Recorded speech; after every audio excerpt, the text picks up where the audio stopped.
So, hey, what's up, Flip Factor family? This is Michael Green with the Flip Factor Podcast, the number one podcast dedicated to teaching you how to find and win high profit flips so that you can make more money and be able to manage your contractors with a lot less headaches and stress and have the freedom to do whatever the F you want. Today, I'm going to share with you how to track your budgets and keep your spending down so that you can really increase profits and make your life a lot easy. And I've brung in someone very special for that, Delonte D'Souza. So the reason I love Delonte on this subject is I don't think I know someone who's better at not spending money than Delonte D'Souza, right? I mean, one day he's going to be like the next Dave Ramsey. I don't even know who the other financial people are because I don't follow him, but he's definitely going to be like Mr. Thrifty. For sure. Who's the one guy that's like cheap, the mustache guys, like Mr. Money Mustache or something? Yeah, Mr. Money Mustache. Oh, yeah, he's awesome. Dude, that's Delonte. That's his hero. Yeah, that's my inspiration. Financial inspiration. How to spend no money, right? It's going to be like the 3 steps to living on nothing. Delonte D'Souza. You would be the guy for that. So I'm going to tell you some of the strategies I use to cut my costs. And obviously, Delonte, I'd love to hear anything you got to share because you're really naturally good at saving money and not spending. And most people focus on making money. And honestly, one of the bigger impactful things, and I think one of the biggest things you can change as far as like quickly right now in your business would be how do you save money on your renovations? How do you save money in your business in general? And most of the time people don't know that 80% of the money we spend only generates about 20% of the results we're getting. And then what we find in every business we evaluate, including my own, is as we go through it, most of the time, only about 20% of what we're doing is generating the lion's share of the income. So when you start understanding kind of that 80-20 rule, you can start to really minimize things and get rid of a bunch of crazy costs, especially when it comes to construction costs because money's going out the door. You know, we spend an extra couple hundred here, a couple hundred there. Next thing you know, it's 5 or 10K. No big deal on, got 150K in. It doesn't matter if it's 157, but it really does, right? It's that competitive edge. Yeah, no, I definitely hear you. And I think there's a lot of things, even outside of just, like you said, the renovation part of things, managing money in your business is like super essential. And it really comes down a lot from at least my perspective on like, what are your personal habits? You know what I mean? Yes, you make money in your business and stuff. The money that you're making in your business should be respected to be money in your business. And then we can kind of go into that a little bit more later in the podcast. But, that's just kind of how I see things just off the top. You don't want to buy pizza with it, right? Yeah. Or like buy a Ferrari with like the money that you made, like, you know what I mean? Flipping a house. Because if you do buy a Ferrari with the money you made flipping a house, you're going to probably be coaching people online in your Ferrari, being like, I made this Ferrari flipping a house. And even though you don't know what you're doing, you'll be another coach that has no experience, but has a Ferrari. So yeah, I mean, obviously buying a Ferrari is not something house flippers should do in general. I mean, again, if you have a Ferrari, I'm not judging. I'm happy for you because they're pretty awesome and I wouldn't mind having one. But I have to say my own personal journey that I'm sharing with you is I found that it's so easy when we get in this cycle of spending on marketing, running our business, that sometimes if you just want something, you'd be like, it's really very small in comparison to all the money it's going in and out of the doors. And we can really underestimate it, its power of like all these little details. So we want to talk today a little bit about how do you track the budget and how do you kind of minimize it and keep it in place. So Delonte, I know you had some questions and you want to start those. Kick us off. I guess the first question I have is, what does your budget tracking process for your business look like? Because I know it's probably changed and evolved over time over the years you've been in business. So kind of what is the Mike Green house flipping budget tracking system today? Well, I'll tell you where I started. And it was, and honestly, where I started, it's not really any better than where I'm at today. It's easier today. Because where I started was like a notebook. But look, if you've got a notebook and you just write down everything you spend and put in everything you make, and then on one line total up what you've spent, and that's your expenses, and another line total up what your income was, like if there's any rents or any money you made from the sale of the property, any of those things, you take and just subtract one from the other, then you have your net income. So when you really break bookkeeping or tracking budgets down and make them really simple, it's like, what did you spend versus what you made? And that becomes your net income. And that's really basic bookkeeping. Keep it really simple that way. Obviously, when you talk to a lot of bookkeepers, to make it really complicated. If you can't get that basic information, then you're not going to really be able to take those numbers and use them to make good decisions. Tracking your expenses, if you're really new and you don't want to invest, I would recommend that you do like a Google Sheet, or say like a Google Sheet is like an Excel sheet, or Excel if you have that already. And you can just start every time you spend money, just throw it in your phone and just put it in there, right? Keep it really simple because you're not spending that much money, maybe a few things a day. The secret is that you're tracking everything you're spending. It doesn't get all mixed up and jumbled so that you can total it and calculate it up at the end. can. Obviously, if you're using QuickBooks, which most people do, but I wouldn't recommend that you would set QuickBooks up for your first rehab or maybe even your first couple. You're going to have a simple way of doing it. And I love using just Excel sheets because there's not that many expenses. Eventually, you'll go into QuickBooks, but the secret to everything is when you're tracking is just really taking a look at it on a regular basis and being very involved with it. What I see a lot of people doing, I'll say this is definitely what I did, and I learned from this mistake, is I see a lot of people doing like at the end of the month or even at the end of the week even, right? And when you take and wait a month to do something, you're not going to know what that $328 at Home Depot was 4 weeks ago.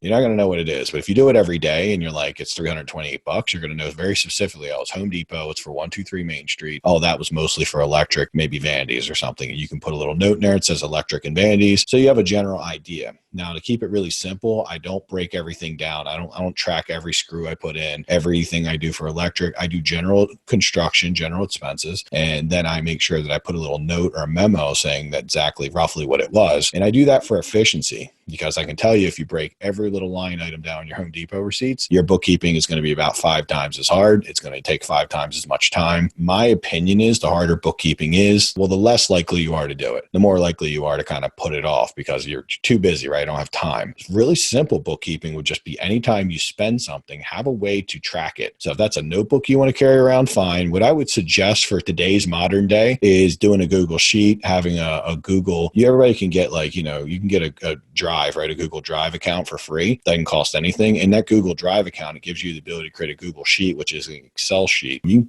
go on YouTube and take 10 minutes if you don't know how to use it, figure out how to quickly use it. In that sheet, be able to pull it up on your phone, have an app on your phone, and then just keep adding stuff. Get the property address, and every time you spend something, just put it in, say what it is, and have the ability to track it. And if you did that every day, we're talking 5 minutes a day to track your books. And it's so easy. At some level, now that I'm doing QuickBooks and everything's got all complicated because I'm trying to put all this reporting together, I was having a lot of issues lately with my bookkeeper and thinking about making some changes. And I started thinking to myself, man, I wish I could just go back to the spreadsheet days. At least then it was so simple. Now it's getting very complex. So yes, I do say you should get into QuickBooks later on, but when you're new, I don't think there's use for it unless you already have good QuickBooks experience, and it's not a big deal. But if you're not proficient with QuickBooks, I would really just go with an Excel spreadsheet. And more importantly, I would do it daily.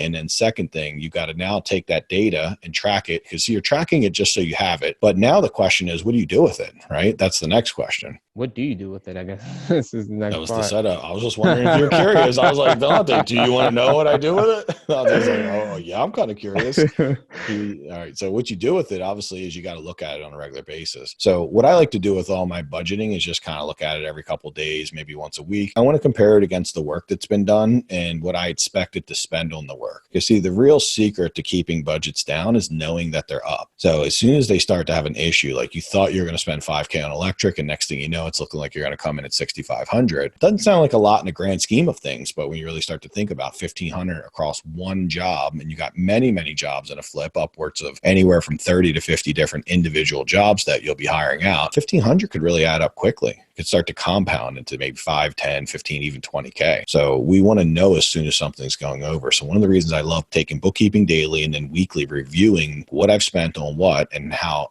where I'm at in comparison to what I thought. So if I start to see anything's getting out of whack, then I got to know what to do. And it's a big part of what we talk about in the mastermind. We're working with students, what to do. I can give you some quick advice, but honestly, the main thing you need is you need someone to help. You need someone that's smart. You need someone that can strategize with you. And when people work with us in our mastermind, that's the big thing. We work with them on a regular basis. We have 2 calls a week. And when things start to get out of whack, we kind of strategize with them on how to get it back in order, so you can start getting that $1,500 back, because it's so easy to go over budget. It's so easy to just say, you know what, I got a lot of estimates and $6,500 was the best I could do, right? But what is always possible to get it for the $5,000. The reason you're not getting it for the $5,000 versus the $65,000 is you just don't know how yet, right? You don't know what to do when you test or try to do something and you run into a wall. And that's where, for me personally, when I run into that, I usually reach out for help. And for me, I have a coach that I still work with today. If I start having some troubles around something that's costing more money, I'm going to reach out to my coach and really get in there. So some of the big things, what you do is you basically just track it daily and then review it weekly. It seems like you don't have time for this, but you really don't have time to do anything else but this, because this is basically going to be the KPI, the key performance indicator, that tells you whether you're actually doing a good job or not. If somehow you found out 2 weeks in that you're really going over budget, this would be a great time to put the brakes on. Right? It would be very valuable to put the brakes on and figure out how to fix it. Because if you keep going at that pace, you're going to end up 20, 30K over budget. You're going to not make any profit. You might even lose money. Very commonly, we see people go 20K over budget. And because they went so over budget, then they'll take and try to list it for too much money. They'll say, well, I put 20 extra K in, so obviously maybe I can list it for 220 instead of 200. It doesn't work that way. You'll generally sit on the market and you'll cause it to sell for less. So now you basically taken and made one mistake and you compound it with a new mistake that's basically due because of the first mistake. We call it compounding mistakes. There's a really strong theory that whenever you compound mistakes, that it's some of the worst thing you can do, honestly. So we're really big. Like, we're human. We make mistakes. Everyone does. And I still even make them today. I would say my strengths become identifying those mistakes and then taking action and fixing them very quickly. What do you do necessarily when, your budget does get out of whack? Let's say you're spending on a rehab and you realize you made the mistake. Things are kind of getting over budget. You probably weren't tracking that well. What are some things you specifically do to kind of get things back in,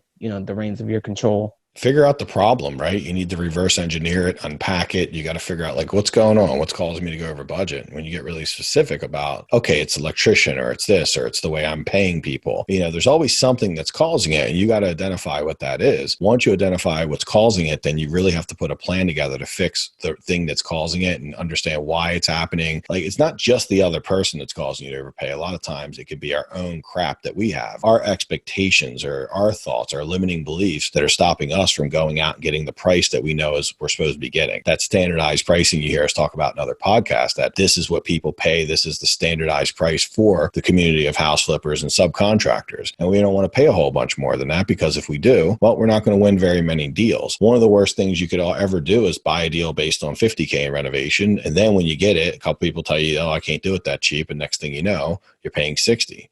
We really want to walk into a deal with our eyes wide open and know exactly what we can do the work for. Now, if we know that it's 60 from the start and we can't win any deals, that would suggest that we need to figure out a way to drive down our renovation costs so we can offer a little bit more and be more competitive when we're buying properties. When we get everybody into balance, when somebody spent either like 4 to 8 months or maybe a year with us, we generally, first thing we see people happen to any student, and what also has happened in our own business is we see that people start to get really balanced out. And because they've got that perfect, like, I'm spending the right amount of money, my offers are getting stronger, we start seeing deal flow coming in consistently. We start seeing contractor flow happening. Everything's just working really well. Just like a good ecosystem of like profits and just predictability. And that's what needs to happen. So once you identify it, okay, everything has to have context to it, each situation. But in general, you got to identify it. You got to figure out how you're going to fix it. And I wouldn't move forward until you have a plan to fix it. Because every day you keep doing the same thing over and over and expecting different results, you're essentially just flushing money down a toilet. I've flushed so many dollars down a toilet over the years. I wish somebody would have told this to me like 5-6 years ago. I could have probably saved millions of dollars. Like, legitimately, I'm not joking, like millions of dollars over the years. And I guess that echoes even outside of the rehab into, your own personal spending, right? Because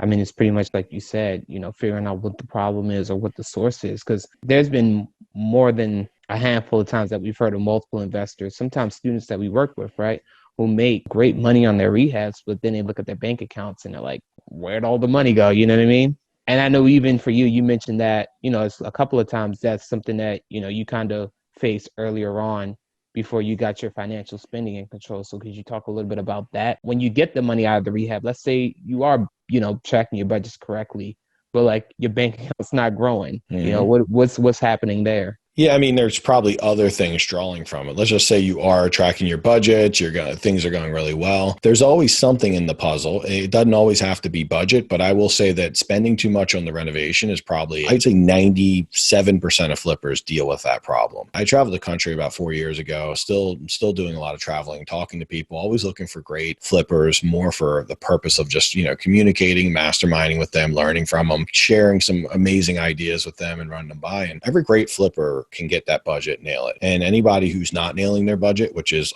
like I said, 97% of the people, their business always is just, at best, just okay.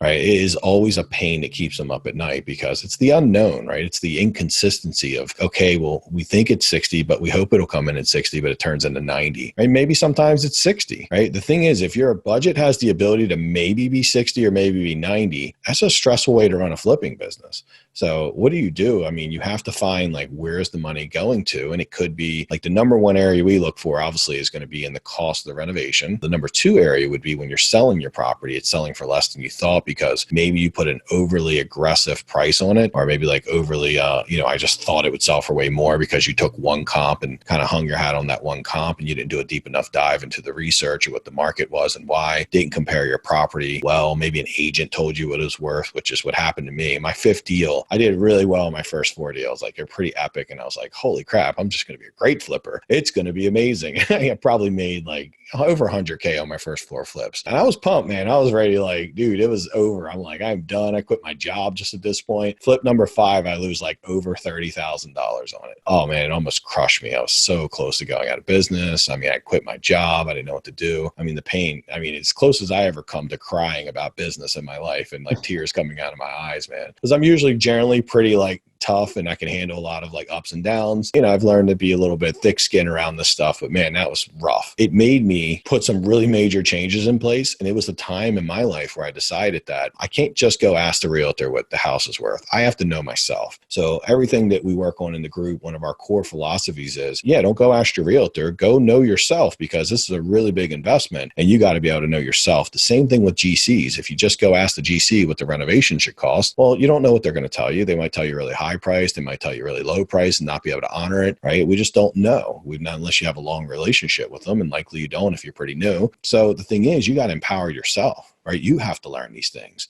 Anywhere where there's big chunks of your money going out, you really need to understand. I just, the last 2 years, I've been working on learning QuickBooks and finances, because for years, I just let my CPA and my bookkeepers and CFOs and all them make decisions. And I never understood anything they were talking about. So I realized I have to get more intelligent around this. Right. And this led into me figuring out that, here's some ways I can optimize my business. So ultimately, it's coming from one of the big profit sucks, which can be bad marketing, like spending too much on marketing that's not working, hire employees that aren't really doing anything. Maybe your systems are really inefficient. I've seen people flipping 5 or 6 houses a year and they've got like 1 or 2 employees. And I've seen people, like I have one student I worked with for a long time who's doing 20 houses a year and they have 1 employee. Right, 1 in person, they're doing 20 houses a year, bringing in a crazy amount of income, net income from that, with like no marketing, by the way. Things can be ran very efficiently. In my opinion, you don't really even need an employee until after you're doing like 5 to 10 houses, like easily, because 5 houses at 30K is 150K, right? That's not enough income to start bringing in a $50,000 a year employee. You want to probably be able to reach well over 200 before you start bringing employees in. You can bring VAs in sooner than that, but for the most part, we kind of need to do a lot of stuff ourselves until we get enough volume. So it could be bad employees, bad marketing. It comes up a lot that it's bad contractors, the agent not doing a great job of telling you what it's going to sell for, and always kind of over optimistically telling you the ARV and it ends up being lower. That's a pretty big one. You got any Delonte? Obviously, we know the ones that you would know, like buying a nice car, taking all your money and blowing it. We know those, but we're really talking about the stuff that is pretty common. Like everything I just told you is very common with a lot of flippers. They don't always have all those things, but they often have a few. Even in my own business today, as long as I've been working on it, I'm not perfect and there's things I got to keep working on. And if I don't keep a lot of attention on certain stuff, it kind of tends to backslide. So I've always got to keep a really sharp eye on it, right? Keep my eye on the money. Yeah, exactly. Keep your eye on your bank account. See what's going on with it. Otherwise, the profit suckers will come take it all. The grim reaper of profits. The leeches will be in there sucking away all your money. Give the IRS their money, right? We owe them, but yeah, pay them. I fully support the IRS. Pay them, but don't waste it, right? They're wasting money I think it's unhealthy. We waste it because we don't know. We have nothing to compare against. That's true. That is very true. And that's the thing with the standardized pricing, like you said, and just realizing what goes on in your rehab and, tracking on a daily basis is going to give you something to compare it against, because now you know what the standard is. You know what I mean? Absolutely. So hopefully that's insightful stuff. That's getting into how we track our budget. I'm hoping that you'll dive through your rehab and find some awesome ways to save money, keep your costs down. It's a big part of how you're going to be able to win in this competitive market right now. So if you're not doing these like forensic audits of like how you're doing business, you don't have anyone to help, then likely you are going to be spending too much money, which is going to really hurt you when it comes to finding good deals, making profits, and really keeping that risk very low. So obviously, if you guys ever want someone to help you, we do have a coaching program program, and we help people, and it's a mastermind with a lot of consulting. And it's a big part of what we do is diving into people's current business models, or if they're new and they want to get into this, we help them set up a business model. It's going to be really lean and kind of, not get you buying things you don't need, right? We love starting everything on a shoestring budget, so that way you can keep your costs down and keep profitability super high. If you want to learn more about construction, we do have a free training on our website at theflipfactor.net. Basically, it's called Cracking the Contractor Code. We talk all about this stuff. Go into a deeper dive, how to manage contractors, get things done quickly. Really good stuff. It's a great subject. I've been spending all my time on it for the last year because for many years, I just did what I had to do for construction, just enough to get by. And now I realize if I take it to that next level and I become a master of construction, my income goes up considerably, right? It's just like, wow. So happy I'm doing it. I didn't want to do it for so long because I was like, I really love finding deals. I'm great at it and I love doing it, but the construction part's easy not to pay attention to, right? We always think that's like a byproduct of like, well, we'll find the deal and then we'll be good, because we've been taught that, right? Oh, you make all your money when you buy the deal, but no one ever talks about all the money you lose when you flip it incorrectly or, rehab it incorrectly, pay too much for your contractors and buy and do the wrong things. That can kill any deal. I've seen some amazing deals come in the door that went out the door not even close to amazing, because of just, general lack of knowledge around construction. So it's something you'd like some help with, we do have some free training. I'd love you to start there. If you want to work with us and you're just like, Mike, I love what you're saying and I really just want to work with you, feel free to send me an email personally to mike@theflipfactor.net. Delonte, I want to thank you for, talking about this subject. It's a big, great subject. And everyone out there at Flip Factor family who's listening, thank you guys for taking the time to listen with us. We really appreciate it. My name is Michael Green. My work is done and yours has just begun. Stay awesome, everyone. Have a great day.